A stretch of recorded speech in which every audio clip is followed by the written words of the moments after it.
Everybody loves a good book recommendation, and today I'm going to share with you a book I recently stumbled on and I read over the span of like 3 days because it was so damn good and I couldn't believe I hadn't found it sooner, and I can't believe I've never heard anybody recommend this book. It is remarkable.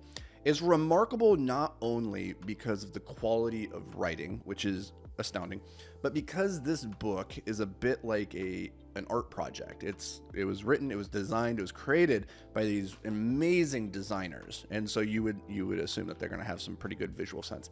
But this is a book. It's an experience beyond just the words, beyond what you're consuming. It is a book on creativity, and it is the perfect manifestation of what it means to like create something. The ideas in this book, which I'll tell you the title of in just one moment, but the way that this book is written is kind of broken down into two parts. At the beginning of each chapter, there is a story that the writers who founded this company called the Good Effing Design Agency. Each chapter at the beginning, it walks you through their story, their origin story, the things that they went through. And it's an amazing, entertaining, incredible story. I think that every entrepreneur and creator can relate to, because there's just so many trials and tribulations and funny bits. Incredibly well written. But then the second part of the story, or each chapter, is in these paragraph long little aphorisms, these little takeaway, these little nuggets of wisdom and insight that are very inspirational, very motivational. And so the way that you can consume a book like this guy is you read it once all the way through, you get the story, you read all the little aphorisms, all the little motivational tidbits, and then you keep this book on your desk next to you at all times. And then when you're about to start a deep work session, or you're struggling to find the energy, the motivation, now what you do is you pull out the book, you look, you find yourself just kind of flipping through, you find an aphorism, you find yourself on a paragraph that gets you lit up, and you go, yeah, I'm ready to go now. So this book is called Do the Fucking Work: Lowbrow Advice for High-Level Creativity. Now, let's talk about the bear in the room here, or the elephant in the corner, which is the F word. The whole stick of this company, Good Fucking Design Agency, is that they pretty much put the word F in everything. Everything that they do. For instance, ask for effing help. Be effing flexible.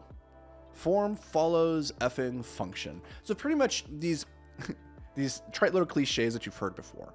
But then they hit different because of the application of this word effing. So here's my thoughts on curse words. I did a podcast on this a while ago. If you find yourself being offended by a word, first of all, that's on you.